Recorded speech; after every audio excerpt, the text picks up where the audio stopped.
How are we doing, everybody? Welcome back to the Sean Atwood channel. We're live. I'm Ron Swanson, and we're here to just continue the coverage of the Russel Brand case that is broken.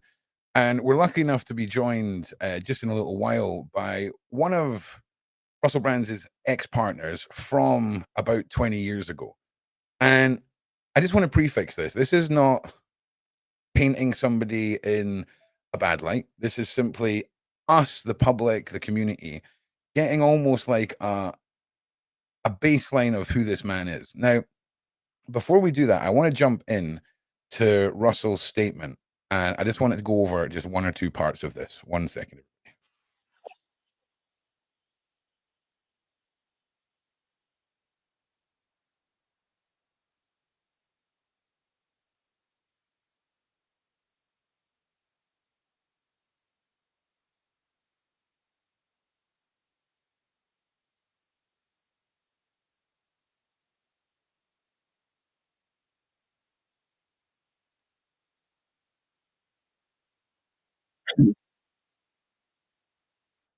Are you guys saying there's no sound? Okay, give me 1 second, everybody.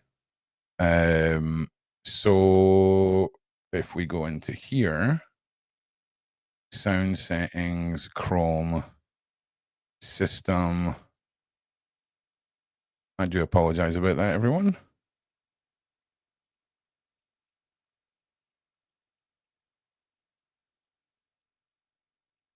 Okay, bear with me. I do apologize. Default. Okay, how is this any better?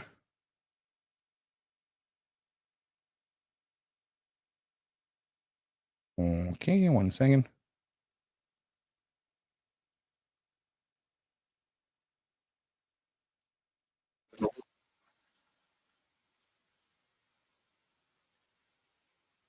Is that any better? Does that help? Does that work? Let me know.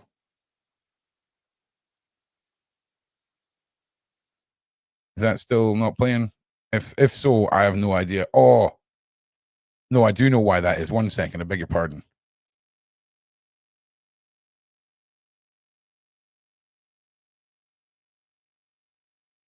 All right.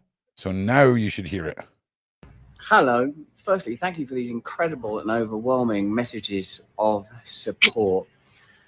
We're very fortunate in a way to live in a time where there's so little trust in the British government. We're very fortunate, I suppose, that this is happening at a time where we know that the law has become a kind of weapon to be used against people, institutions, and sometimes entire nations that will not accept and tolerate levels of corruption that are unprecedented. I'm speaking particularly to those of you that are watching this in the UK. How do you feel about your legal system right now? How do you feel about some of the high-profile cases that are not being pursued and prosecuted? How do you feel that the Southport murders were handled? How do you feel about the government of Keir Starmer? Now, that's just sort of general context. I've always told you guys that when I was young and single, before I had my wife and family, we were just about a shot over there, my beautiful children, I was a fool, man. I was a fool before I lived in the light of the Lord. I was a drug addict, a sex addict, and an imbecile. But why over there, my beautiful children? Okay, so we're going to take Russell's self-assessment here. Okay, we're going to take his self-assessment. We're going to listen to it one more time. I was a fool, man. I was a fool before I lived in the light of the Lord. I was a drug addict, a sex addict, and an imbecile. But what I never was a rapist. I was a sex addict. I was a substance addict. I was a fool. What was everything you said? A drug addict, a sex addict, and an imbecile. An imbecile. So tonight, when we speak to Louise, we're going to keep that self-assessment in mind. Okay, we're going to see if the individual who we're going to speak to tonight, who was in Russell's life around this time 20 years ago, does her experience line up with somebody who is a self-proclaimed sex addict, substance addict, imbecile, and fool? Because I think it's interesting when we're lucky enough to get that insight from somebody who's been in those inner circles. And Louise will be joining us in just a minute. But before then, I would just like to ask if everyone could like and subscribe and share, please. Because this is going to be an important interview, I think. Now, I'm just going to give Louise a couple of minute warning. So prepare yourself, Louise. I'm going to turn your microphone on in just a moment. And if anybody would like to join the show, I will post a link for the Discord, and you come and join the server, come into the waiting room, and when we're ready for you, we'll pull you in one at a time if you want to ask questions or anything like that. So here is the Discord link. Mods, please make sure you're on top of that. And let's begin. Let's begin. So, Louise, I'm going to come to you right now.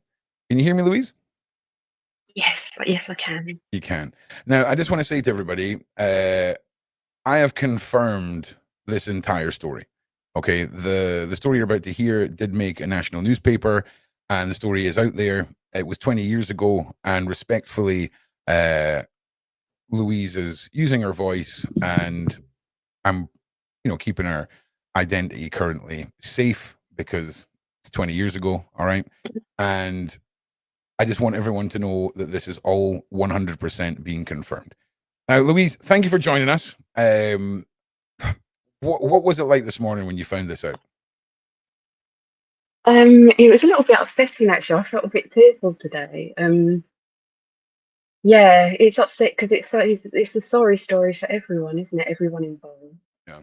Um, And I imagine all of us we're sort of deep rooted in the story behind the story. Why would people be doing this now? But that's not where you stand on this currently. I mean, I'm sure we'll talk about that after. But let's go right back to the beginning, right? Tell us how old you were, how this all started, and take us through the initial, the start of the chapter of your life with Russell. Okay, well, I was 23 at the time. I'm 42 now, so it's about 20 years ago. He wasn't particularly that famous at the time. He was on Big Brother's Big Mouth, and me and my sister used to watch it, and I got a bit of a crush on him. And we found out he was doing stand up at the Soho Theatre, so we got tickets and went along. And afterwards, there's a bar next door to the theatre, and me and my sister are in there, and he came over to us, and he was really charming, and sort of being very flirty and chatting up basically. I thought at the time he was, because he wasn't well known, and it wasn't well known what a womanizer he was. I thought he was. It sounds silly, but I thought he was a bit, because he's quite gauche and awkward, Right. which I think is a bit of an act. But I thought he was kind of like a bit klutzy with women and probably wasn't very successful with women. So I felt a bit sorry, but I had a massive crush on him. And yeah, my sister didn't like him. She took an instant disliking of him, and she tried to stop me from, like, in a future I didn't go back with him that night, but in the future she tried to stop me from going back with him. He called her a bitch and stuff, so she didn't get on with him. Yeah, that didn't But not a good start for Russell. Okay. No, but I didn't listen to her, but because I sort of felt I was like really in awe of him, and I just thought he was amazing. And yeah, it just sort of, yeah, I just want to clarify, I wasn't in a proper relationship with him. It was just it's over a year. I used to see him like on and off, and I was hoping it would develop into like a proper relationship, but it never did. So yeah, I was sort of on and off seeing him for a year. Yeah, and so where shall I start from? Well, Where shall I carry on from there? Well, just So I'm yeah. Take us through any key moments that stick out for your mind. Positive, negative, neutral. Just sort of help tell us. me if I'm talking about boring stuff. So I used to go along. I used to meet up with him at stand-up gigs he was doing, and then I'd go back to his place or his, because I lived in. I'm from his area in Essex, not really near him, but quite close. We talked about how we'd go to the same place on holidays when we were kids, like Clacton. He used to call it Clackers and things. And yeah, I'd go to like his stand up. I remember one of the stands up, Carl Barrett was there, and he had like this sort of big staff thing, and I just remember silly things like that. Yeah. Anyway, and Russell was hanging around when I used to always see him with another comedian called Trevor Locke. Okay. And Russell was always trying to set, because I used to go with my sister, and Russell was trying to set him up, my sister, to sort of get her out of the way. Right. Okay. And yeah, so I was living in Essex at the time, and because I sort of stupidly thought I was like in love with him, I actually moved to London to be near him. And yeah, so I'm a barber, so I got a barber's job Yeah. in London, and yeah, I moved to quite near him in London, So and then just I'd basically just wait with bated breath when he'd sort of message me when he wanted to see me, which was sort of on and off through the year, but I okay. didn't know he was such a womanizer at the time. Anyway, so it went on that I'd see him, and where do you want me to go from there? Well, Shall I go look. to the place where it ended? Let's just. I'm just putting my gain up a little bit. Somebody said I was quiet, so let's just recap for a second. You were 23. You've Yeah. got this huge crush on this television personality, this comedian, and you begin this year-long chapter of your life with Russell. And listen, it's not an uncommon story to hear of somebody being sucked in to something that they hope is going to happen, right? Something that, in all due respect, if it maybe wasn't a famous person, would have been the natural progression for a relationship. And having that kind of love heart eye emoji syndrome going on, definitely there was a draw there for you. So just continue with your story. Maybe just take us for. Well, it wasn't particularly that he was like a little bit famous. Yeah. I just found him really intriguing in the fact that he's very eloquent and funny. Yeah. And I found him attractive. I know not everyone is like a bit like, but I found him really attractive, like physically. It's when he had that bird's nest hairstyle. Do you Yeah. remember? Yeah, Like I ages ago. think And there you go. yeah, so yeah, I remember it vividly. The times I'd go around, he lived in like a bedsit, and I'd go around and he had like this little plaque called, I can't remember, called Alfie or something like that. I can't remember exactly. And we'd just sort of like watch TV and then stuff, and I'd sort of stay the night and then normally go to work the next day. And yeah, he was quite like he comes across as he's very gregarious when you see him normally, but he's quite quiet. One to one, he's quite quiet, and Is there a dare I definite? say a little very grumpy. But I suppose a lot of comedians Okay, are like that. They have but those sort of kids, the so clown, don't they? there definitely sounds like there's a parody between the public persona and his personal insecurities and who he was and all the rest of it. And would you say that sort of lines up? He's definitely a different person off stage and on stage. And tell us a little Yeah, I bit mean, about what his dark moments, his best moments. Take us through those experiences as well. yeah, he seemed to be like, I don't know, he seemed to be quite sort of a troubled person in a way, and I just wanted to like save him and sort of fix him. And it's silly looking back, but I was very naive at the time. And I remember he said once, "Oh, why are you interested in me? Like, you're so beautiful, you could have anyone, but so why are you interested in me?" And I don't know whether he just said it as for effect, or whether he actually felt like that, like insecure, because he doesn't come across as insecure, does he? But yeah, yeah, looking back, he was just using me, but I didn't really know at the time. I just thought he was so busy. That's why he doing his stand up. That's why we'd only see each other now and again. And I don't know. Look, he probably knowing what I know now, I was one of many, Okay. and I didn't know that at the time. So he just saw me. He must have just seen me as one of many. It's like sort of like a booty call thing. But I was very naive and thought it was a romantic thing. Yeah. But yeah, it turned out anyway. It ended quite badly because, well, not that badly, but the last time I saw him, I was just waking up in the morning. And I had to go to work early, and it was dark outside because it was winter. And I remember I turned the light on, and he shouted at me, "Turn that effing light off!" And I said, "No, I've got to go to work." And he picked it up and like threw it across the room, and I was like, "Whoa!" And I sort of knew then there was nothing. I don't know. I just felt like that was the last time I was going to see him, and I don't know. I felt like he felt that as well. And I mean, before I left, I just gave him a hug, and I felt like we both knew it was like the last time. And then afterwards, because it was after I stopped seeing him, literally a week or so after, I think it came out in the paper that he was seen coming out of Kate Moss's flat or something. Yeah. And that's when it sort of he blew up, becoming really famous. And it was in the paper in the finest shagger of the year and everything. And I was like, whoa, I really didn't know that. So I thought to myself, God, I better get tested for any, STD. So I got tested, and I'd caught something from him. And I know it was from him because I hadn't been with anyone else. And I was really upset about it. I caught chlamydia from him, which is, I didn't know. I was just so naive about things like that. I'd never had an STD before, and I read about it, and it's probably not as bad as I thought it was, but I read about it, and it said, it can make you infertile. And more than anything in my life, I wanted children one day. Of course. I was very upset by it.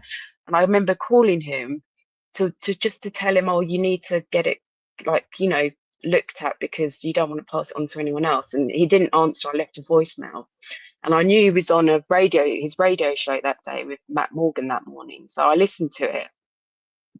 And he blatantly showed Matt Morgan the voicemail, and because they were mocking me over it. And that was really upsetting. Sort of like Matt Morgan was like ribbing him about it. And they were like both laughing. And I just felt that really upset me. And I started to realize, he's not very, he can be a very sort of uncaring person like that. Yeah. So just take us back to when he threw the lamp. Was it at you? Did you feel like it was an attempt to hit you with something, or was it a moment of rage taking it out on the lamp? No, he didn't throw it at me at all. He just threw it across the room, and I was at the other end of the room, and I felt like he's just a bit of a spoiled brat. Like, okay, so it was more of a throwing your toys out the pram than a obviously it's not very nice when someone turns a light on when you're trying to sleep, but I had to get dressed for work, and he just, when I wouldn't turn it off, he just picked it up and threw it, and I was shocked by that because he'd never done anything like sort of like that before. But I just thinking of one thing, I remember, but not knowing it was such a womanizer. I remember once I saw some female knickers on the floor, so that should have given me a big red flag. Well, this is the thing. When you've got this glaze, this 23-year-old hoping for this situation to work out the way she wants, to find out that you were one of many, the Kate Moss scenario, then to find out about you picked up from him. It does paint the picture of like disrespectful, egotistical, lost in his own world individual, right? And that in itself, when we look at his self-assessment, he was an imbecile, he was a fool, he was a sex addict, a substance addict. It sounds very much like he is doing an honest assessment, because none of what you're saying ties in with anything that he's been charged with. Now, can you honestly say, did you ever see anything that would have given you the indication that he would have ever done anything non-consensually, if that makes sense? Or did you ever hear anything? No, I mean, no. Did I say that last bit again? Or did you ever hear anything about that? Was there any rumors or anything like this going on? Not when I was seeing him, because he wasn't particularly famous then. It was only afterwards he blew up. But I'll say that looking back, he's very selfish, very all about his own needs and everything.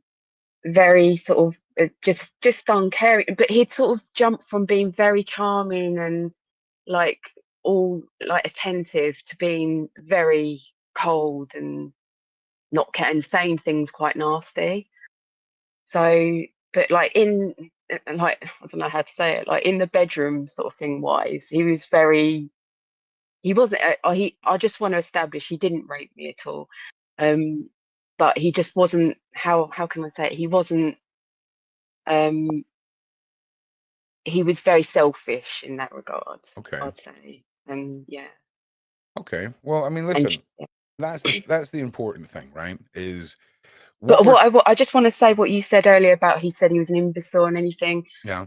Not that I should, because he probably doesn't even, because I didn't realize at the time, but because I was one of so many women, he probably doesn't even remember me. But I've got messages between us to prove that it happened. But I just feel like, not that he should personally apologize to me, but he said he was an imbecile and everything, but he hasn't actually said, I'm sorry that I treated women like crap, or I'm sorry I really hurt women by my actions. He hasn't actually said that, which I think would make me feel a bit better, because it took me a long while to get over it, really. And yeah, I'm sorry, I'm going on a bit. Yeah, some sort of acknowledgement that maybe you weren't the nicest person to these ladies who clearly were a little bit infatuated by you, and that's a fair dues point. But again, the reason that I really wanted to talk to you, Louise, today was to paint this picture of what he was like back then.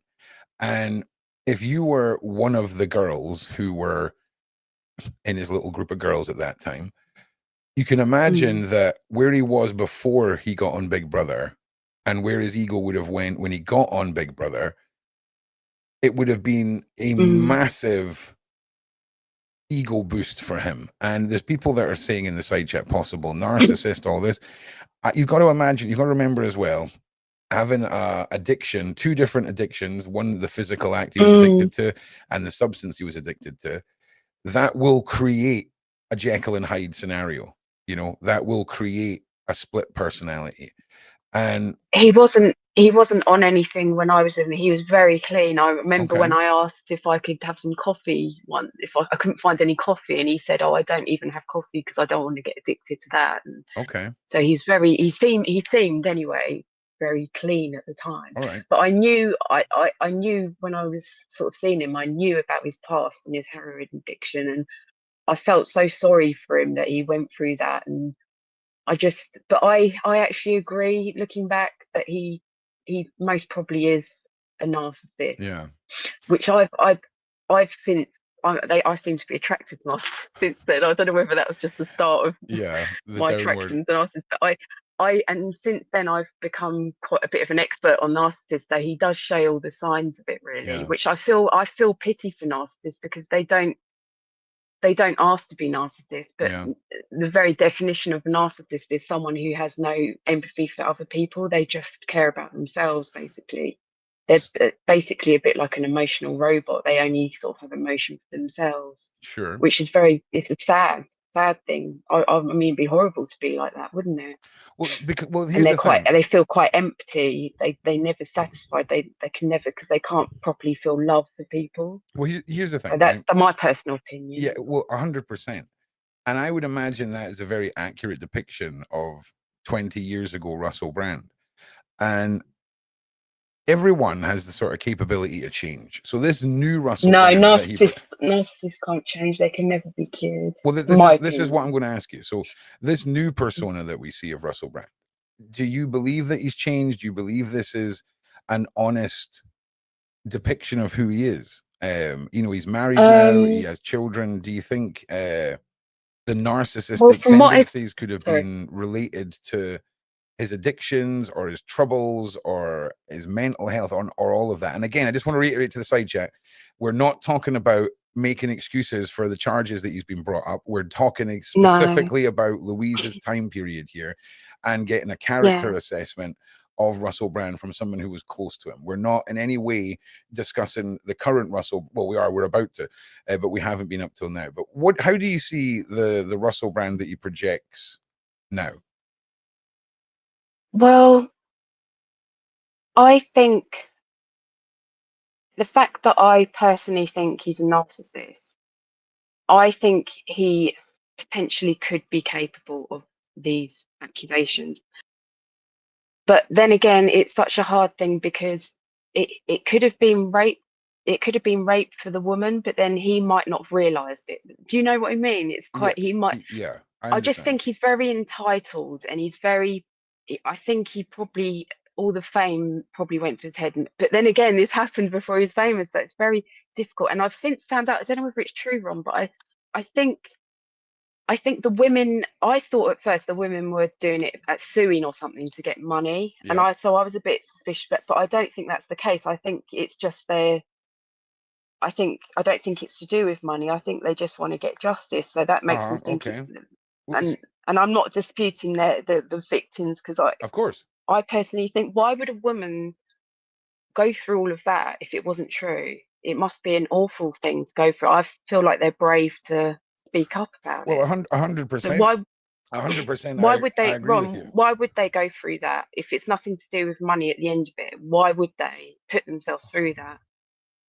Well, There's make it no other reason than if it's true. if they were making up. Okay, so I just want to say my response to this is going to be a general answer for women who have made claims against somebody like Russell Brand. I'm going to give you a two version of this answer. If all of these women reported these crimes the day after they happened and the police did nothing, and now they're being brought up, that's one thing. If these women are reporting their crimes now, that's another thing. I want to say women and men are completely capable of making up the most atrocious lies for no reason at all, other than mad. Okay. But that is, Yeah, but maybe one woman, but not four. That's oh no, very 100%. I agree. We're going to look at the case facts next. Don't worry. We are going to move on to that. But when it comes to his persona now, I think a lot of people had touched earlier on his shift in religion and his faith. And there's some accusations being thrown that possible theory could be that he had adopted this faith as a faith as a shield to sort of prove that he had changed. Do you think that that faith shift is an act, or do you believe that that's a proper representation of what he feels? because I think he's a narcissist. I think it's an act. Okay. I think that personally. Okay. But that's just my opinion. Yeah, and listen, you are completely valid in your opinions. Okay, I just want to say, from what I've seen, from what I've read articles and things. I feel so sorry for his family, his mum, his wife. They, like, from what I've read, they seem like lovely people. I just feel so heartbroken for them. yeah. It's just, so I feel a bit emotional. I just feel it's just such a sad situation for everyone, really. Yeah. Well, It's very accusations, sad. well, when charges are brought, accusations are brought, however you want to put it, the ripple effect of that can be devastating. And we have seen more than once where someone like Russell Brand has charges thrown at him. There's headlines, and then nothing comes from it. But by then the damage is done. And here's another one, Louise, right? In a situation like this, if the identity of these women are protected in a crazy world, okay, we could almost say that if there was a huge conspiracy at work here, if it never goes to court, we never need to be given the names of these protected sources, because it would be then just a headlines war. And sadly, that's kind of one of the realities that we live in. So if these women are real, and if all these accusations are real, Russell Brand, if he is guilty, needs to be punished severely for the crimes, if any, that he has committed, the same way anyone should be held accountable for crimes that involve R. Can I just say, Of course. I know from what I've read that accusations of rape, when they go to the Crown prosecution, are rarely sort of, become charges. So I personally think there must be quite a lot of evidence for it to get to this stage. There must be. Sure. But the problem is conspiracy, assumption, the government, we have all of this. And I know to some people it's far-fetched, right? But trust me when I say, if this doesn't go to court, Louise, none of these women's names will ever be put forward. We'll never really hear the backstories, and it will just fizzle away. And But it is going to court, isn't it? Well, yeah, but this is the thing. This is the thing. Just because it's planned doesn't mean it's going to happen. A lot of things can happen before then, and I'm not saying in any way that we should discredit anyone's story. but I need more information because I do not really trust some of the things that I get told. And maybe I'm a cynic, Louise, right? Maybe I'm a cynical, No, I know. maybe I'm a And as cynical you've said guy. earlier, I think, which I know you can't talk too much about, but as you said earlier, it could be a major conspiracy thing against the fact that he's such a big truth seeker and he's got a lot of fans in that respect. And I admire, it's like part of me is triggered by him because I was very hurt by him, but then I really admire the truth seeking he does now, and I agree with a lot of it. So that, like you said before, it could be a massive thing just to get him stop speaking. Here's an interesting one though. You were drawn to him before because of the comedy and all of that. Do you think maybe a shift in who you are now has drawn you back to him because of the truth seeking? What do you mean? Well, I'm not saying you're going to get love heart emoji eyes again and get drawn in. Oh no! But for someone who you've been through, I'm not going to say super. It was a horrible thing that you went through, okay? But it's a lot of people get heartbroken over right? people that they. Yeah, I understand that. Like, it's not. I'm not saying, oh, poor me. No, absolutely not. I'm just saying, saying, no, absolutely not. I'm just telling you how my experience with him. Sure. But he basically didn't treat me very nicely. That's basically it. Well, and I've since sort of come to the conclusion that he's a narc. So I know that word gets bandied about so much nowadays, but Louise, I personally think he definitely is. Can I just say there's a YouTube channel called HG Tudor, and he does a brilliant analysis of him. Okay. Being a narcissist. So if anyone wants to listen to that, it's very good. Well, one of the common tactics that narcissists use is love bombing, right? Would you say, looking back, all of these, because one thing I want to do is get some balance here, right? So when you had moments where you weren't getting treated right, what would he do to draw you back in, or did you just draw yourself back in? Was there any sort of good? I think. I was so infatuated with him. He probably didn't really need to do that much love bombing, but he was very charming. He could be very charming. Like I'm just trying to think. Yeah, I'm just getting little flashbacks of stupid little things I remember. That's all right. Anyway. Well, let me ask you this, right? Can you give us some positive memories that you have of Russell to balance out? Because we can't sit here and assume that every day was a lamp throwing day, right? There must have been days where you're like, oh wow, maybe I can change him. Because we spoke about this earlier, that sometimes women get that in their head, and that's what draws them to the bad boy image, is that, oh, I'm going to be the one, right? So tell us a couple of moments that are, nice memories, if any at all, but if you can, just for context. Well, apart from him saying I was like beautiful and all this, the only thing I can think of that I thought, oh, that's nice, is he used to always pay for my taxi. Wow. That's the only really thing I can think of. All right.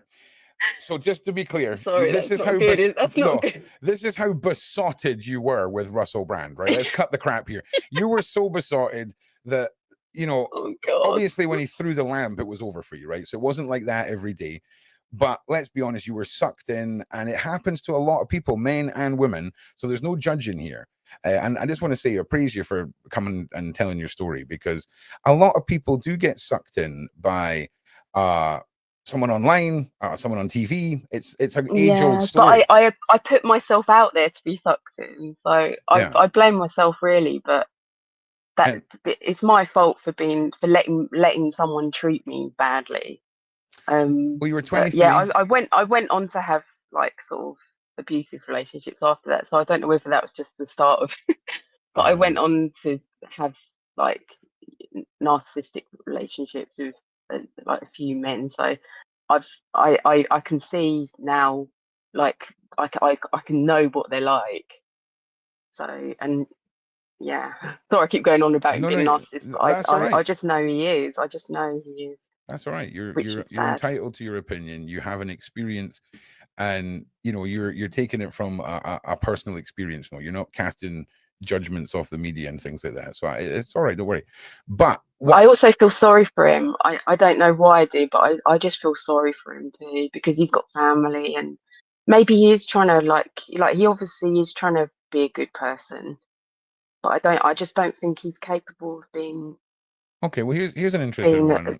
Yeah. Marisol has said, Russell sounds like a horrible boyfriend. Would you say that's a true statement? 20 years Well, ago. I 20 years wasn't. ago. Yeah. Well, it didn't really develop to a proper boyfriend girlfriend thing, but Yeah. from what I saw of him, yeah, not very. When 1-to-1, not very. Okay. Not very nice. No. Okay. Well, listen, Unfortunately. that's your experience, and you know, I think we can all look at your, you know, Especially the fact that when I caught the STD from him, Yep. he didn't even say sorry, or he didn't even acknowledge it, apart from laughing about it on the radio show. Yeah, that's pretty brutal. He didn't care. He just didn't care. Didn't care at all. Was there a part of you? So that made me realise that he didn't care about me at all. At all. Can I ask you? So I was very hurt. Can I ask you a bit of a deep philosophical question? I don't want you to think that No, sure. I'm being out of key here. Do you think there's possibly a part of you that is so dead set on pushing the narcissist factor with your encounter because it almost gives you a shield from just how sucked in you were at 23? And if you remove the narcissist factor, there's no. Because at the time I didn't think he was. Okay. Well, I didn't actually know what a narcissist was at the time, but I've researched a lot about it because my son's dad's one. Yeah. And I've done a lot of research into it to try and understand it, and it's very sad. It's a very sad thing. I think I don't know whether it's one in 6 people are or something like that from my research. Well, it's not as if it's rare or anything, but yeah, no, I'm not shielded by the fact that I was infatuated by him. My opinion, he is a narcissist. That's all. I'm not gonna. That's okay. That's okay. I'm just pressing you. It's what I do. Yeah, no, you can ask me anything. No, I'm not taking offense. No. I didn't think you were. Don't worry. But it's just it's an interesting story, and I gave you an analogy that you didn't really relate to, right? But when we talk about situations like this, and we hear about young girls who are besotted with it, and I said, if Russell Brand was a singer in a band, right, and there was a stream of the word groupies, I hate to use that word, right, it's one of those scenarios where I think you feel like with that stigma when it comes to groupies and bands, you kind of expect what you're walking into, whereas with what you were walking into, there wasn't social media, there wasn't that presence. It was a guy on TV that you met in a bar, had a real encounter with, and maybe there wasn't the warning signs because of the culture difference between the two types of celebrity. But did you feel at all like you had any inclination that you were walking into just being one of his girls, effectively? As time went on, I got suspicions, like obviously the massive red flag about females' knickers on the floor. Yeah. I must have just been blinded, but looking back, I was such a naive girl. I know 23 is not that young, but I was at the time. I came from a very small village out in the sticks. I moved to London to be near him, which is totally pathetic. I know he probably laughs if he knew I did that, but I was so naive. I was so streetwise. Is that a word? I was just so trusting. I didn't think there were really bad people, but like nasty people. I was just stupid. I was basically stupid. I can't remember what the question was, Ron. I'm sorry. I've gone off on a tangent. Yeah. Well, look, Ron. What was the question? Ron, no, don't worry. Don't worry. Ron wants to get to the bottom of what the truth is in all this. And do you think that his split personality could have been a manifestation of guilt of things that happened before he met you? Did he ever show signs of somebody who was troubled and had something to say but never said it? What do you mean split personality? Well, when we talk about how he was one Oh, person what, the 1 minute he was charming and then 1 minute he was grumpy, do you mean? Do you think that could have been guilt manifesting from horrible acts that happened a few years before he happened to you? Did he look like somebody who was troubled by something that he wasn't? What, by things he went through when he was little, you mean? No, what I mean is the crimes that these women are accusing him of happened before you met him. I see. That happened before. Do you think that you could have been seeing somebody struggling with their own conscience? Well, I might have done at the time, but now I think I can't stop talking about it. Now I think he's a narcissist, then he hasn't got a guilty conscience, Ron. I know a lot about narcissism, so no, I don't think he has got any guilt. I think he justifies it. Yeah. Well, honestly, it sounds like he treated you terribly, and not a good. I let him treat me terribly. Yeah. So it's my fault. I think it's my fault. Yeah. I don't blame him. He's just the person he is. I don't blame him. I put myself out there to be treated terribly. So I've hopefully, well, I didn't really learn from it, but hopefully it is quite. Afterwards, when he blew up to being famous, it was very triggering for me because all of a sudden I was like heartbroken, and everywhere he'd be, everywhere on every channel, every radio, it'd just be everywhere, and it was really nightmare, unpleasant. It's a nightmare. Yeah, so I try. haven't read any of his books or anything like that. Let me ask you something, Louise. Do you feel like I'm trying to change your narrative or push for you to say that Russell Brand was anything other than a horrible, horrible partner to you? Do you feel like I'm trying to change your narrative at all? Because there's a few people in the side chat that are thinking that I'm trying to defend Russell Brand. I'm trying to get an accurate description of who he was, if that makes sense. Sometimes I just think you're putting a different case across, which everyone's got their own opinion, but it's just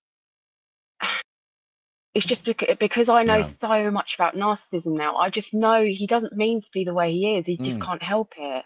Well, and he probably doesn't even realize that he's a narcissist. 100%.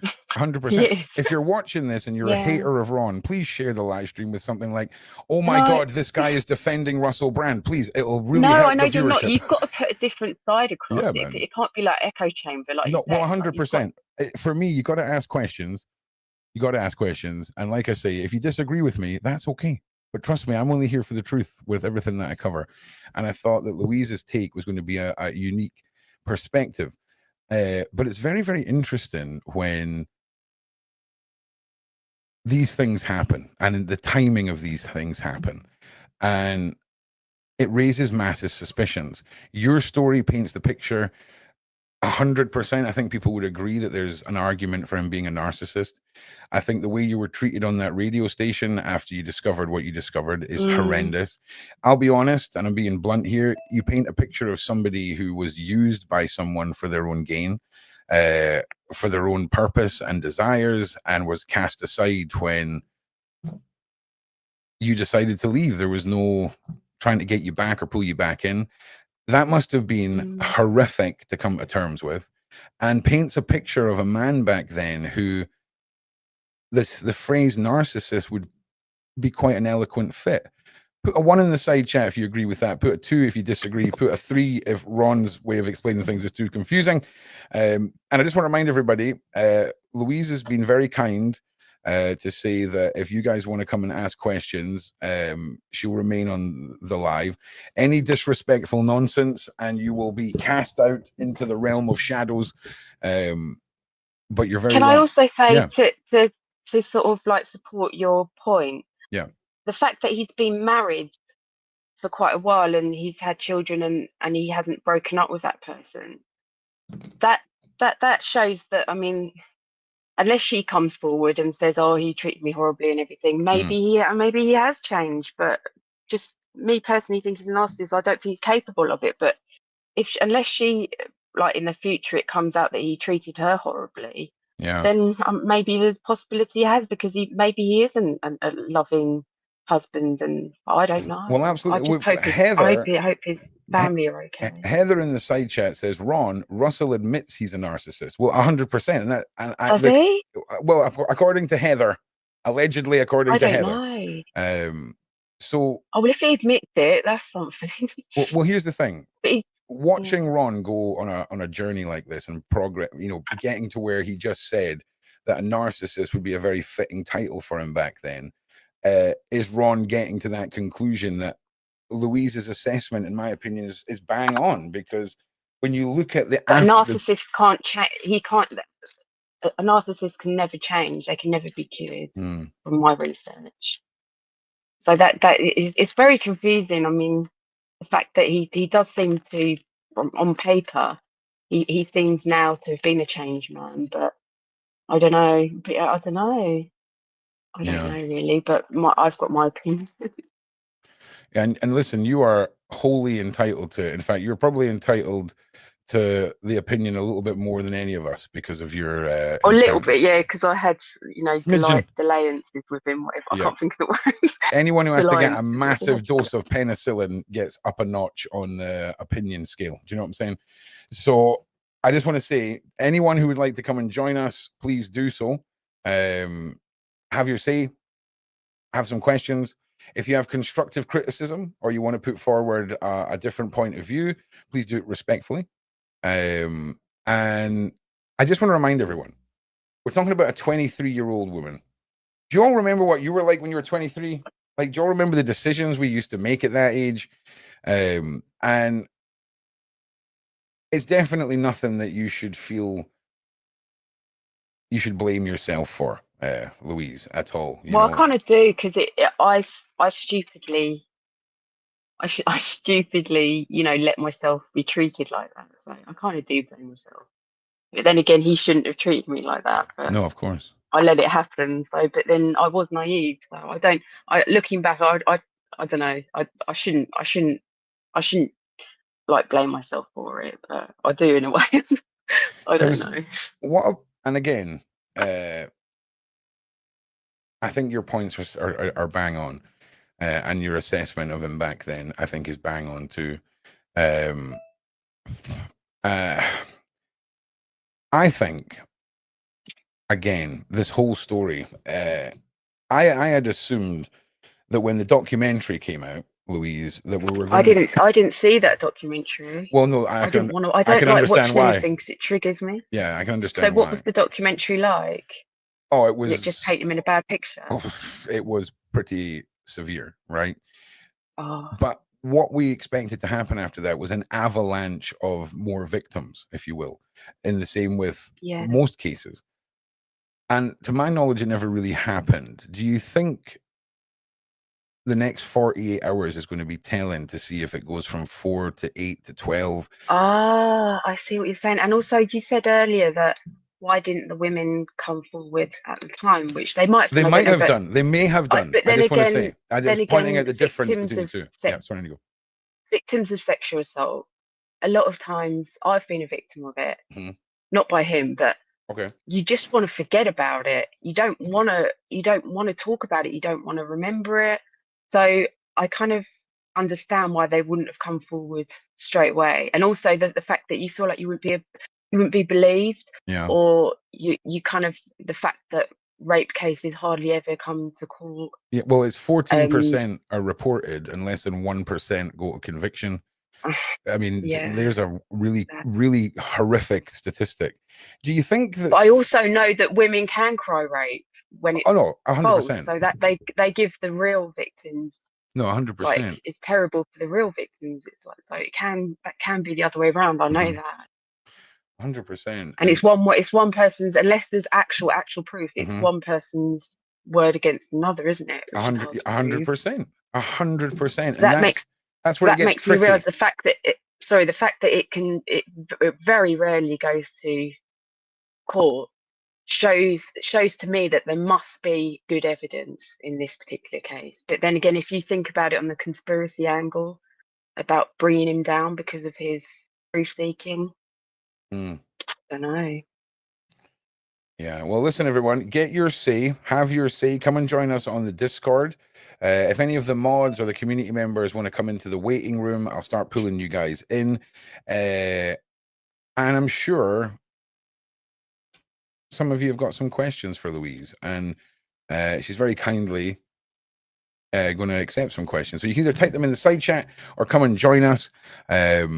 But before we go any further, please like, please share, please push this out, and let's get Louise's story out there, because it is an interesting take on a man who we see the public persona of. We don't see the behind the scenes. We spoke to a gentleman earlier who was a fan of Russell Brand and gave his perspective on watching his career as a fan. And that was a really interesting insight. And your experience and your involvement and the horrendous time you had, right? It really paints him in a negative light during this whole period. Okay. The whole story is full of things that are massive red flags. And obviously, looking back now, you can see all those. And you know, you talked earlier about this sort of set you off on a spiral of negative relationships and things like this. And it's sad to think that in a way that could have been the first step or something. Yeah, I'm not saying it was, but it no, could have been. of course. No, of course. It could have been. No, I'm not saying you I'm said not that blaming either. him No, for no, my I'm not. other relationships. Yeah, no, I'm not saying you Yeah. are. But when we look at the psychology and we look at how when someone does something bad to us, if we don't fight back Heal from or it. deal with it, we take that as the new benchmark for how we can be treated sometimes. And Yeah. if we make a series of bad decisions, we can wear ourselves down. And it's a horrible factor when people mishandle trust, care, love, passion, whatever. And especially in your case, because I think I've been told by a lot of people that I'm quite a vulnerable, sort of very trusting person. So I think if you're like that, it can be you're very easily a victim to narcissists. yeah, because they can sort of spot you easily. yeah. I don't know. Yeah. So. No, that's all right. No, absolutely. Don't worry. Again, I just want to ask if anybody wants to ask any questions, put 3 big Qs in front of your question in the side chat, or come and join the Discord. If someone can just test the Discord link for me as well, because sometimes they just stop working and I'm not quite figured out why. I want to make a new link. There we go.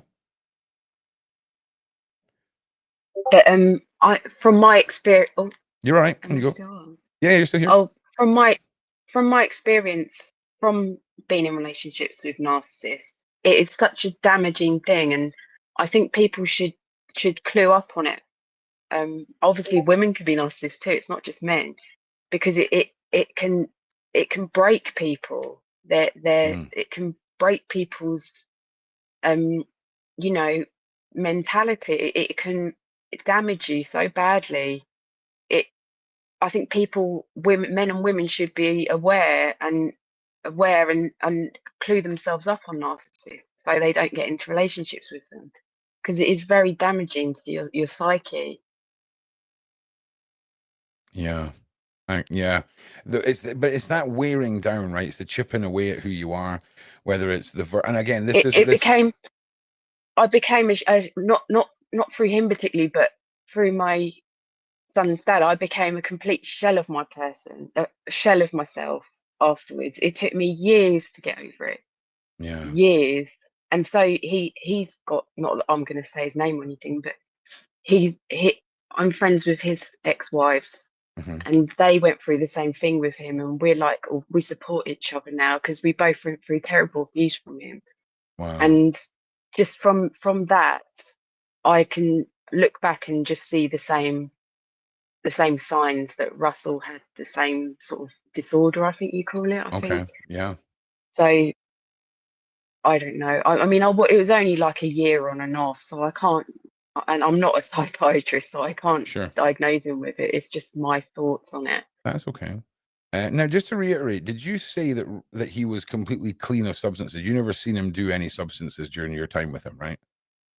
No, nothing. He was very against it. Yeah. Very good. He used to drink like herbal tea, nothing, no alcohol, anything when I was with him. Okay, well, look, we're going to bring in our first caller, if that's all right, Louise. It's Uber. He's one of our, known community members. So, it's a little less to be stressed about. Uber, are you there, mate? You there, Uber? Uber Fuber. All right. Well, we'll just I'm here in the waiting room, mate. No, you're live on the show, Uber. You're live on the show. Oh my word! How are you doing, mate? Got here, mate. I'm all right, mate. Thank you. Yourself? I'm okay. Do you want to put a question to Louise or make a point of the case? Oh, what's this about Russel Brand? Yeah. Have you just logged on to Discord and we're in the waiting room from the last time you were here? Yes, I have. Okay, yes. brilliant. Oh, Brilliant. Okay. Caught me. Nailed it. Okay, well, what I'll do is I'll pop you back in there and I'll bring you back in a minute and you can pretend like you know what we're talking about. Do a little Google and I'll pull you back in, mate. All right, my G.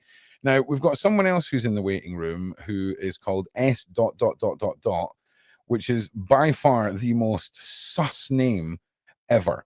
So if you're not going to put a name on there and you're just going to put S ... you probably ain't going to get on the show. I'm not going to lie. Like, we're going to have to go with a little more than just a letter and a few dots. But if anyone from the community wants to come and join us, please do so.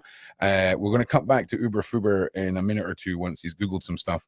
I did it to the poor Kaza earlier as well. She was doing her job absolutely fabulously, and I pulled her in and she was completely taken sideways. So, they don't need to ask me any questions. They might just want to talk about. Oh yeah, 100%. Because I've probably said everything that they don't need to ask. That's okay. We've got Kiwi, one of our known community members too. Kiwi, you there, my G? Because I've probably said everything. You're gonna have to mute your TV, Kiwi. You're gonna have to mute your TV. Hold on. All right. What I'm gonna do? Yes, You're there. Okay. Yeah, Yeah, just be ready in the waiting room. If you're coming into the waiting room, just be ready for your name to be called. Yeah, but Kiwi, how are you? How are you, Kiwi? You got a question, or have you got a point you want to put across for Louise? I did. As soon as I came in, you didn't listen. So when you are on TV, yeah, it's not 30-second delay. It's a minute or two delay. All right, so all right. You can bust my chops afterwards, Kiki. You know you're one of the crew. You can bust my chops after. I get it. I'm sorry. I don't, because my microphone was on when I don't know I was even being brought in. Anyways, hello. I just wanted to take the devil's advocate from the woman's side, like. I'm a big fan of Russel Brand. Mm-hmm. And I just wanted to say that I truly believe that most men in their 20s are still very immature. And I think... So he was 30. He was 30, yeah, okay. Yep. Was he 30? Yeah, he was early 30s. Okay. Yeah, I'm just saying that my experience is that most men don't mature until their 30s, and they don't. It's often having a baby that is a big life changer. Like but that's no excuse for treating someone badly. My brother would, in any age, would ever treat a woman like that. Oh, absolutely. I'm sure Ron wouldn't either. Yeah. Yeah, absolutely. But that doesn't Kiki, make them. What's interesting about what you said there, right? Was you said that most men mature then, and when you were telling your story about how he was clean, he was drinking these herbal teas, all of that, could that not have been seen as maturing by stepping away from the substances? Oh, not necessarily. Not necessarily. I guess I'm just trying to say that I think that having a baby can completely change I agree. your capability of, and I think that we got to give him the benefit of the doubt that maybe he has changed, and that a lot, that he's coming from a place of love now. I have no idea if that means he was a essayer, right? I'm just saying. Of course, yeah, no, I agree. I see what you're saying. Basically, what you're saying is people are capable of change. For yourself, you're giving them the benefit of the doubt that humans can move on from bad periods in their life. And I imagine Louise is going to be like, no, narcissists can't change, and that's okay too. So I just want to say, I'd love to believe that. I would love to believe that. yeah. I don't believe it really. But that's okay. And Kiki, I just want to say thank you for joining us. We'll definitely be pulling you back in again, but thank you for your time.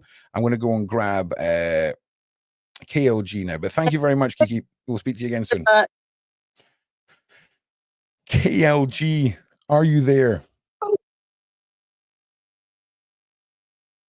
Hello. Hello. Hello. How are you? You're live on the channel right now. We're here with Louise. We're obviously talking about the Russel Brand case. What's your take on all this, the interview or just the case in general? It's a difficult one because it was so long ago, and he was a different person. You can see he's a different person.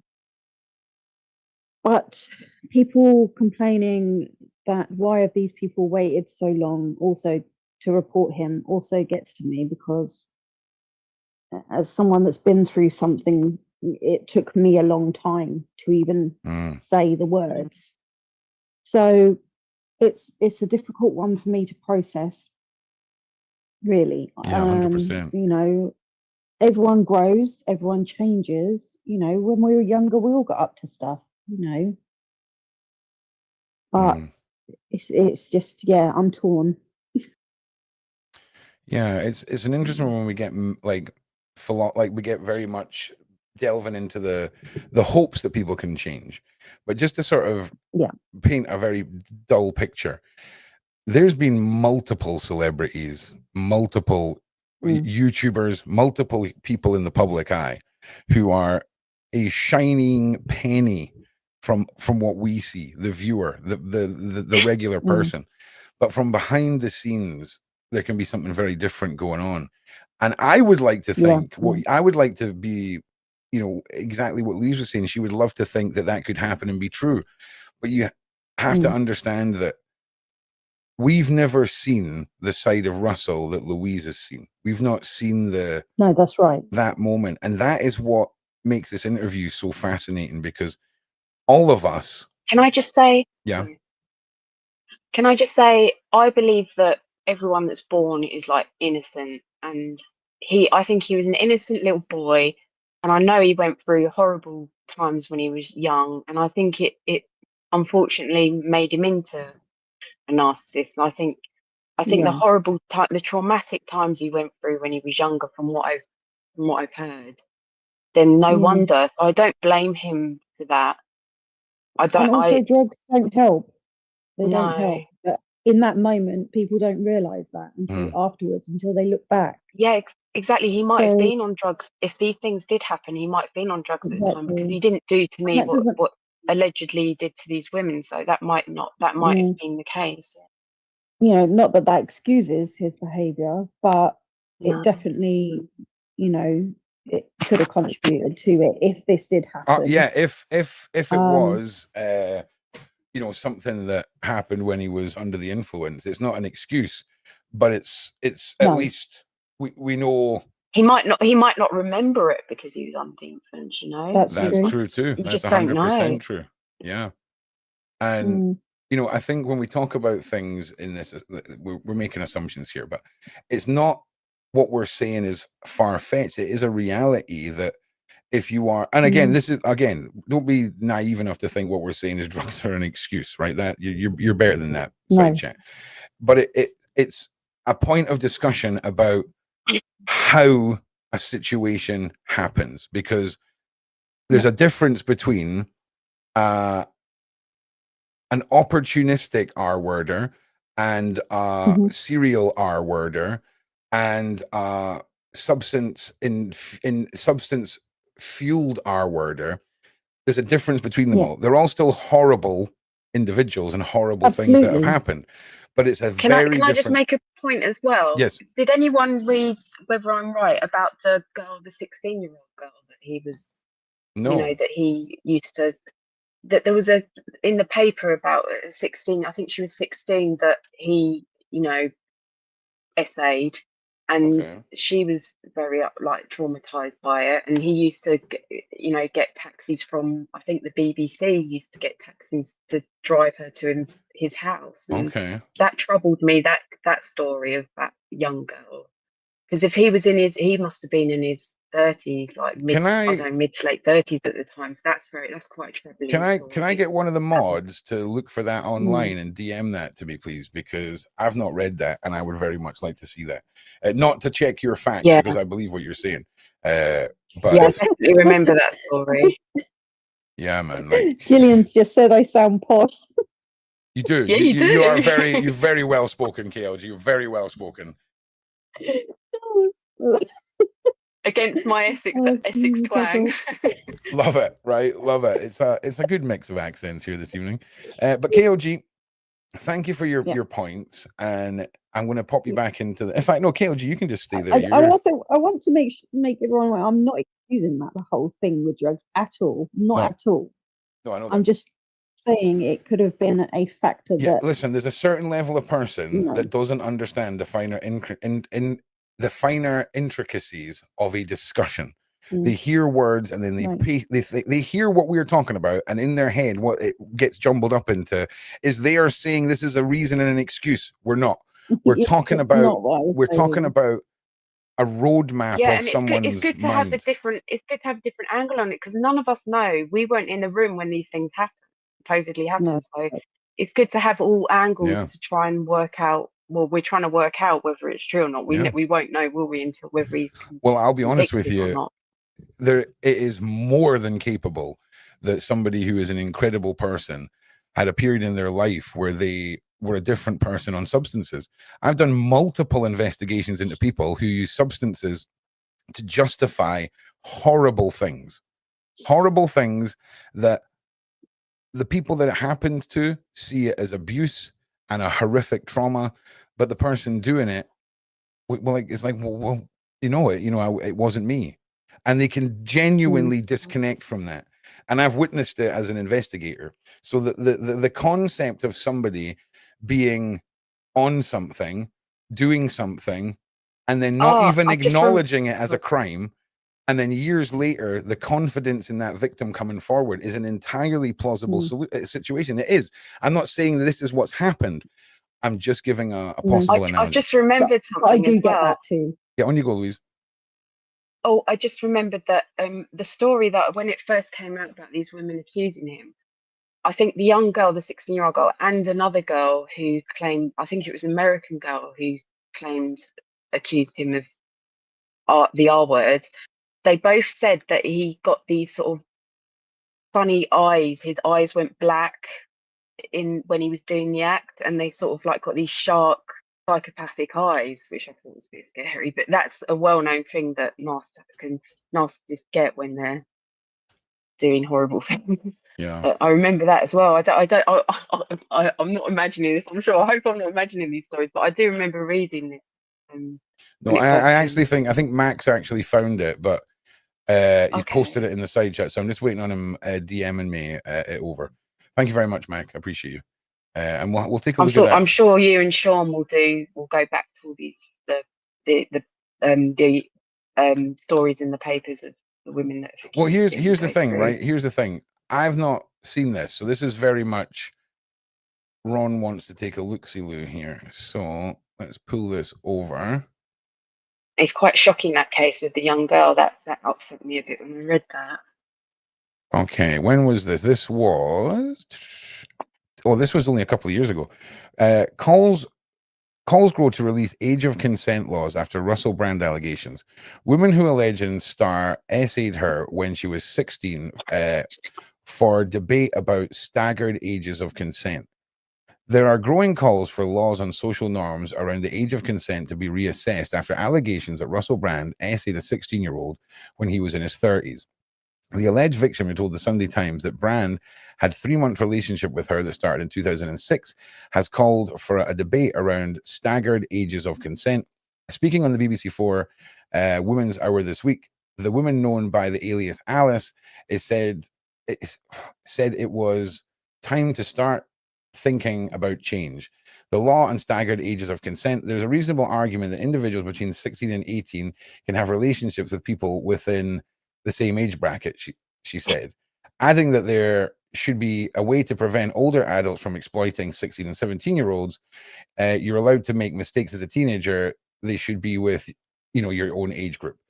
Other comments have come from Bran was accused of RSA and emotional abuse over a 7-year period at the height of his fame after an investigation by the Times and Sunday Times Channel 4 dispatches. Bran denies these allegations. Alice alleges that on one occasion during a relationship, Bran, then 31, forced his area into her mouth, making her choke, and he only stopped when she punched him in the stomach. Now, that's quite interesting. That's horrific. But one of the charges was of forced oral, right? I think that is one of the charges. Yeah. So I don't think we can talk about whether that's related. okay, yeah, no, we can't talk about that. Okay, so we've looked at that. You can make your own analogy, people. But again, that is very, very, very serious stuff when we're talking it's terrible. about. She must have been. She's a child at 16. Like, Yeah, she's like a baby, isn't she? It's quite sad, that story, if it's true. well, it's accusations, and there's things that are possibly, looking like they're similar in what we were talking about earlier. And I mean, it would be different. It would be different if he was like 17 or something, but he was like in his 30s. yeah, So 100%. it's very much a power thing, isn't it? It's like he had the power in that relationship, didn't he? So. Yeah, I agree. Well, let's talk about that for a second. Let's talk about that for a second, Louise. Let's talk about power dynamics in this situation, because that's a massive part in this, because you said yourself, treated badly, you didn't really do anything to make it up to you. The best you got was, a taxi. Don't, it sounds so pathetic. I sound like a right idiot. But you're 23 and you've been sucked in by this allure and this. But what's sad is I can't remember anything nice apart from that. But you're being honest, Louise, right? I mean, you're not sitting here lying to us. You're giving us an honest rendition. And don't get me wrong, I imagine as soon as we've ended this conversation, you'll be like, oh, wait, actually, there was this or there was that, or you might remember more negative things. But the picture. I remember I used to give him little presents and things, and he'd never do anything like that for me. Wow. I remember I knitted him a jumper. I gave him a jumper I knitted, and I gave him a book, like this romance book that I thought he was like the what's the word, the hero in it. And oh god, it's so pathetic, Ron. Well, no, but it's painting the picture of how besotted you were, which makes an understanding for why you tolerated this. Do you see what I'm saying? Because it's important that you put those facts over, because a lot of people, and again, I want to reiterate, there's no substances involved in this. And we're talking about a young girl who definitely got sucked into all this. 23 years old, argue it's an adult, she knew what she was doing, blah, blah, blah. What did she expect? It's Russell Brand. You can say all that is fine. But not everyone has the same mind as you when you're 23. Some people genuinely have the rose-tinted glasses on and go through life until they sadly learn a harsh lesson, or some of the lucky ones meet the right person and live a happy life.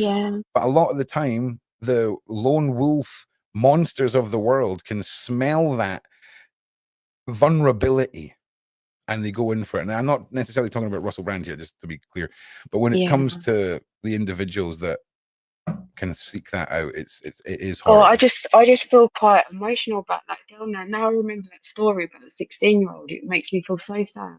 Yeah, because that's going to damage. If that actually happened, that's really going to damage her for the rest of her life. 100%. She'd need a lot of therapy after that. I just want to say, Kat, you're the next one I'm going to pull in, and I'm giving you about 30 seconds after I got slapped on the live stream by Kiwi there. So I'll pull you in about. Can you turn your mic on so that I know you've heard me? That's what we're going to do. Turn your mic on. Ron, I have to go in about 10 minutes. That's right. Yeah, no problem. And I just want to say, Louise, you've done amazing. Before you go, then, before I pull anybody in. Nice to meet you, Louise. Oh, you too. before I pull anybody else in, is there anything that you want to put out there? Let's give you the time. If there's anything else you want to say, or advice you want to put out, let us hear it. Me, you talking to? Yeah, Louise. Yeah. Oh, right. I don't know. What from what I've just said, really, is that my takeaway from it is that people should learn about narcissism, because it really is. It really does damage. Having relationships with narcissists does damage Yeah. a lot of. It damages a lot of people, and people need to clue up on it, and so they know the signs, and to protect themselves from, any sort of relationships they might encounter with a narcissist. Yeah. God, I sound like I'm obsessed with narcissism. No, you don't. You Okay. don't. And do you know what? I think this is an interesting point, because a lot of people are thinking that maybe I'm being a bit insensitive when I have these discussions, because No. no, let me finish. Because of Oh, sorry. sometimes it can sound like I'm discounting or I'm weakening a story just because it's taken so long for someone to report it. And I just want to say, in no way, shape, or form am I in any way telling anyone there's a time period on when you can come to terms on what has happened to you. When an individual like Russel Brand, who we've seen for years, has been targeted by an establishment because of his views, and I don't mean that from a conspiracy point of view. We read the letter out on the previous show where parliament leaders were trying to get him deplatformed by writing to social media giants. So it's not a case of this being a normal situation. There's other factors in here that create doubt that have been put there by the government that is in place. This has happened over years. It doesn't happen overnight. If we're going to start being criticized now for questioning the narrative we see in the news, where do we go from here? We have to look at all angles in a respectful manner and be allowed to engage in conversation that may have a topic or a narrative that sounds insensitive. But if you're not going to ask the tough questions, you're not going to find the answers. So I want to apologize to anyone who misconstrued that for insensitivity. Thank you. I don't think anyone would, Ron. Like, everyone knows. No, I'm talking directly to the people in the person. side chat that have just said that. So, okay. Can I just make a point? Can I just make one more point? Yes. Just because what I personally think he's a narcissist doesn't mean he hasn't done good work. I know he's done. I don't know for certain, but I think he's done a lot of charities. He's obviously this big truth seeker, which I admire. And it doesn't mean, whether that's for just nefarious reasons on his part, it doesn't mean he can't do good for the world, kind of thing. So it's very confusing, I think, to a lot of people, because it does show that he's done a lot of good, and if he has done a lot of good, then that's brilliant. It's just, yeah. Well, here's the other side of the coin, though, Louise. Really. Here's the other side of the coin. That was a wonderful statement, but let me throw the spanner in the works. We could argue that is manifestation of guilt, trying to really lay it on thick. It could be. It could not be. Yeah, but then again, even if it is for bad reasons, if he's done good, he's done good. If he's done, like, helped people, he's helped people. You can't change that. That's okay. Yeah, 100%. If he's reformed, you mean? Yeah, I imagine you mean if he is. No, I don't mean reformed. I just mean whether someone's done something good for someone for bad reasons. If they've done good for someone, they've done good. They've helped that person. Yeah. It might only be because he's doing it for praise. Okay, I'm with you. That makes sense. He's done good things, but it doesn't stop him from doing bad things as well, does it? Sure. No, 100%. 100%. And I think your take on this has been really balanced and true.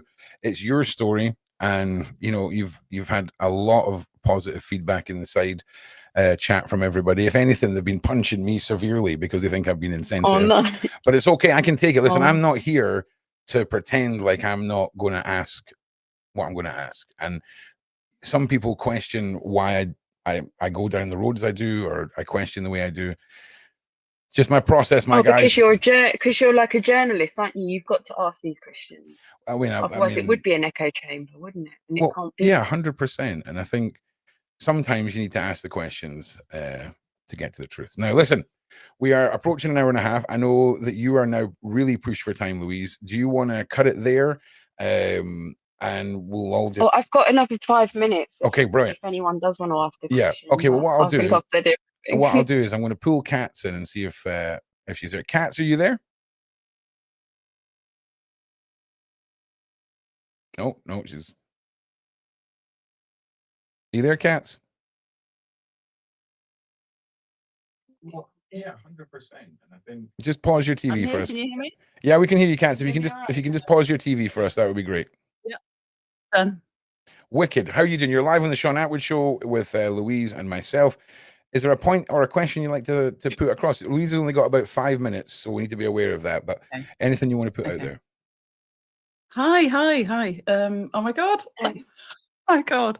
So I just want to say big healing vibes to Azria Yeah, 100%. before I start thinking of her, obviously. But yeah, Russell Brand. So I was just thinking about the context of 20 years ago in terms of the TV shows that were on, like The Word, TGI Fridays with Chris Evans, and things like shows that were on, you know, culturally, like Sex and the City and all that stuff. It was all very ladette culture and stuff, you know? Yeah, So 100%. I think just thinking about was- in terms, I'm not defending him, but, you know, just thinking about the cultural context, you know? But yeah. I just think he's very, I always got the impression that he was quite sort of sleazy, you know, kind of sleazy vibes, slimy. I mean, you wouldn't. I don't think you'd be blamed for that. I mean, when we rock out the beehive and the black see-through blouses and the leather waistcoats and the tight black trousers, I think he purposely personifies the incarnation of a terrible decision on a drunk night. Like, I'll be honest, but I think that was the vibe that you wanted to go with. Like, it was his look, it was his niche. But yeah, 100%, man. I mean, yeah, give him a wash. It's almost He's like incredibly charming as well. Yeah, he's incredibly charming. Like, he knows what to say to chat up a girl. Oh, guaranteed. His comedy, the way that he would speak on his podcast and things, that you can see he's got the silver tongue. 100%. Sorry to interrupt you, Kat. Oh, sorry. Nice to talk to you, Louise. Nice to talk to you. It's been Oh, you brilliant. too. What were you going to say? Sorry. Oh, do you know, he reminds me of a friend of mine I used to have for many years. And it's just like how she used to act, exactly the same. But I've got a posh telephone voice. I'm talking very well and watching my P's and Q's. Love it. Please do not swear. Yeah, exactly right. You're on Channel 4. Yeah, exactly. Please do not. Do you know what I'm saying? Those are the ones. But look, Katz, thanks for joining us. I just want to give Louise a chance to wrap up. But thank you for your time. Oh, and I'll pop you back in the nether realm, mate. Thank you lots. Well, Louise, look, thank you for joining us. I think it was an honest, really honest take on insight into a man's world that most of us won't get to peek behind the corner of. You were in a demographic that sadly seems to be mistreated at that period of his life. And I know that all the support and love goes out to you from the side chat and of course from all of us here. And I just want to say thank you for doing this. That's okay. I just feel so sad for everyone involved. I even have sympathy for him. It's just such a sad situation, and it's going to get worse, isn't it? So, well, the truth has to come out. It'll be interesting to see how it pans out. Yeah, the truth has to come out. It has to. And I just want to say thank you to everyone in the side chat. Thank you to everybody here. I'm going to stick around. I just want to touch base with the boss and see where he's at, because there was mention of him possibly popping on at the end with Jen and possibly a surprise guest. And I just want to check on that. But Louise, thank you so much for being here. And no problem. We'll speak to you again, and have a good evening. Thank you. Okay, Ron. Take care. Cheers. Bye. All right, everyone. Really unique take. If anybody else wants to come on, by the way, and ask questions, I'll still pull people in. You're very much welcome to still come and join. Bear with me for 2 minutes. I just need to make a quick voice message to the boss, and then I'll be right back with everybody in just a second. That is not the right button. That is still not the right button.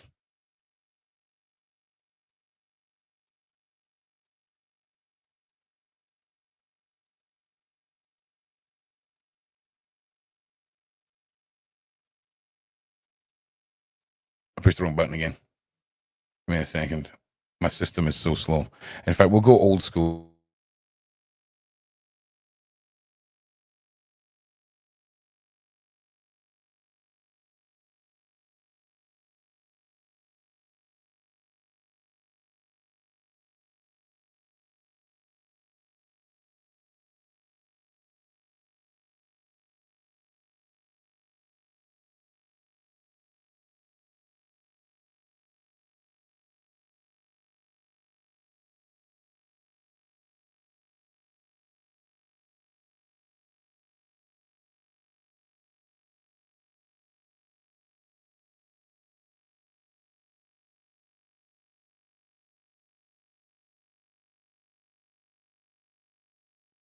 Just bear with me, everybody. I will not be much longer. Just bear with me. Let's see if the boss man picks up.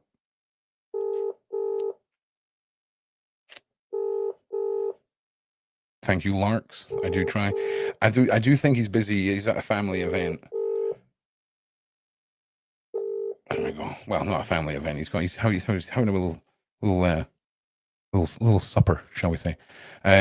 But yeah, listen, if you guys want to join the Discord, come and have a little chat with me, you're welcome to do that. If you guys want to put a question in the side chat, you're welcome to do that as well. We're hitting about 9:30. We usually have Surviving Life on a Friday. Due to Azria being in a really scary state, we're going to move that to Friday, to Sunday this week, sorry. And yeah, that's okay. You were hearing the ringing. That was on purpose. But there may be another stream put back up tonight. I would just rather keep this a clean interview than waffle on for an hour, then have Sean come on and this being this big block of waffle in the middle. So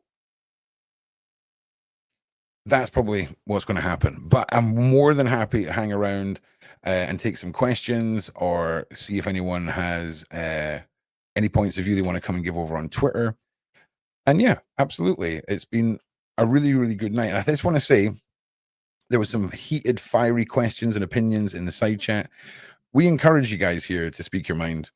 Some of you could do it a little bit more delicately and politely, but that's okay. We're not an echo chamber, and I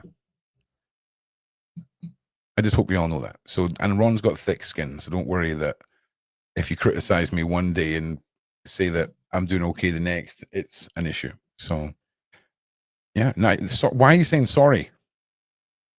Why are you saying sorry? What have you done, Anne? Anne? What have you done, Anne? I'm just kidding. You are 100% an echo chamber. Incorrect. Incorrect. What's your thoughts on Russell? It's too... Listen, Ron's brain is so messed up that I can't give you a simple answer. I have to give you answers based off perimeters. So, or based off of a key set of circumstance. In the reality where this is all real, okay, and the victims are real, and we're looking at a monster, I would want to know two things, right? Are we about to see a huge number of victims coming forward that would suggest that we're looking at a serial horror, or are we looking at a period of time where these events are contained? Because for me, on the whole data thing, I need to know something like that for where to put you on the evil sphere. Do you see what I mean? I'm not justifying anything. I'm not making excuses. But man, if this is all real, what a freaking play, man. Like, if this is all real, what a play. On the other side, I could sit here for the next hour talking about conspiratorial things that are kind of facty, if you know what I'm saying. So for me, I need more information. It's very dangerous when we have anonymous individuals. We have allegations, and we're going to see what happens. But I just need you to understand that we're in a world where what we're talking about here is one person's encounter against another. So what is it that's brought it to this charges realm? And I think that's what we all need to wait and see, because right now we all really don't know anything. We know what has been put out there.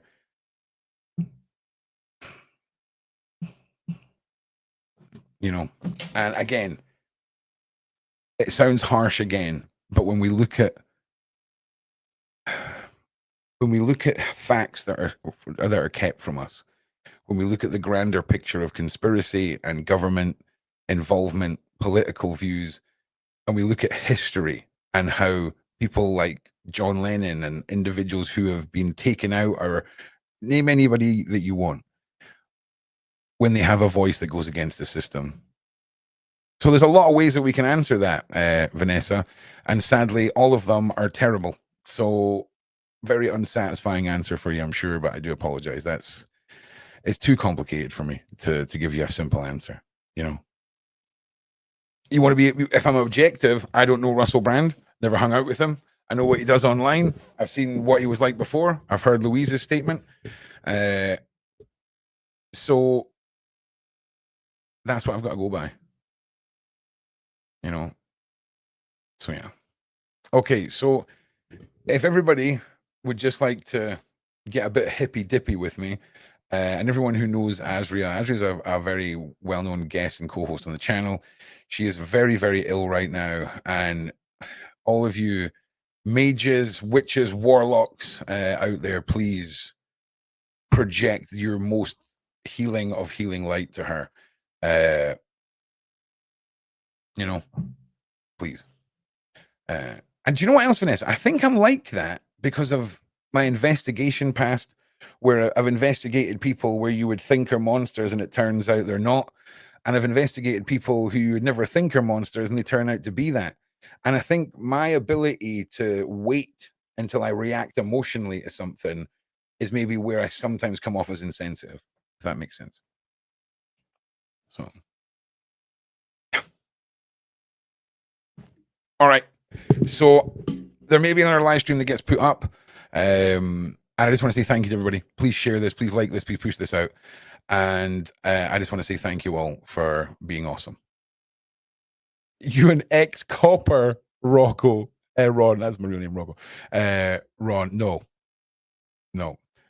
I'm currently no, I'm kidding. But no, obviously not. Jesus Christ. Yeah. But I will see you all in the next one. And keep an eye on. And again, I'm sorry if Sean was here and there was a couple other people, I'd keep it going because there'd be a lot. In fact, let's have a look and see if there's any updates. That's what Sean would do. He'd be like, boom, read a thing. Nailed it. All right, mate, I will. Okay. Okay, let's check if there's any updates here.